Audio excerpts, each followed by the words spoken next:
Assisted living homes can absolutely be profitable, but success depends on managing your costs, maintaining high occupancy, and offering something unique. Homes with a strong reputation, happy residents and staff, and efficient management often see margins in the 15 to 25% range, and sometimes even higher. If you can keep your occupancy high, control your costs, and offer something really special, you'll be on track for steady long-term cash flow. Opening an assisted living home can be a rewarding venture, both personally and financially. However, buying or building an assisted living home isn't cheap, and you'll need to cover the real estate costs, the renovations, the licensing, even the certifications.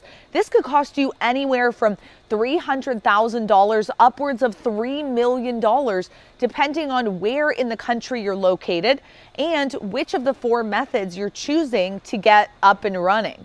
But once you are up and running, your monthly fees from the residents can provide steady cash flow for you as a business owner operator.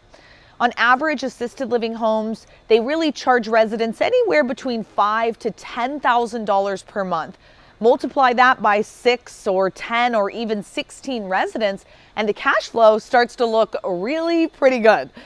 The number of residents in your facility or home directly impacts how much revenue you're bringing in. More residents equals more money. And to keep those rooms full, you'll really need a good reputation. You'll need a strong marketing strategy and a welcoming atmosphere. If your facility has 20 rooms, but only 10 are filled with residents, you're leaving a lot of money on the table.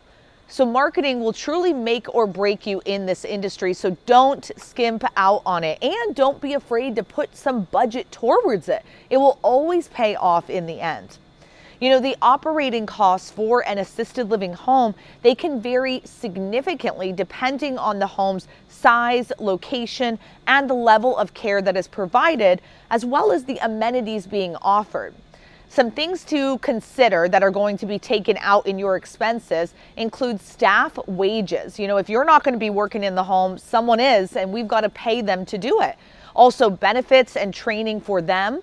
And then the actual facility costs like rent, mortgage, property tax, insurance, maintenance, utilities, and then food services or cleaning and medical supplies, licensing, legal and accounting, and technology and marketing. You also should plan for miscellaneous costs like activities and entertainment for the residents. Just like with real estate, location is everything. Homes in areas with a perfect demographic of a lot of daughter Judys, aka the adult children of the senior loved one, those homes, they tend to do better. Also, being near hospitals, medical centers, and community service centers can really make your home more desirable to prospective residents. One other major tip is being near a brand new large assisted living facility. When they're brand new, that means that they've done the internal feasibility study to determine the need for more beds in that area. So follow their lead and put yours as close to theirs as possible. Make sure to check out this video right here on YouTube where I share with you the top myths in assisted living. If you're looking to get into this industry, you don't want to miss this video next. Something to note, if you're new to this industry, you're not just charging rent. You're charging for care and comfort. Assisted living homes can offer premium services like memory care, physical therapy, and even spa-like amenities. This is not a tenant-landlord agreement, and they are not your tenants. They are residents signing a residency care plan.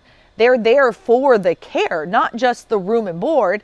These extras, they allow you to charge higher fees, but you will need to deliver on your promises, and you will need to staff the home to fulfill on those promises, since you probably aren't the one planning on doing all of the work yourself. You know, it's true that assisted living homes must follow strict state and federal regulations. And let me be perfectly honest with you guys. I love these rules because they keep out the people who aren't willing to follow the rules and the ones who don't care about seniors. And while these rules keep residents safe, they can be a bit expensive.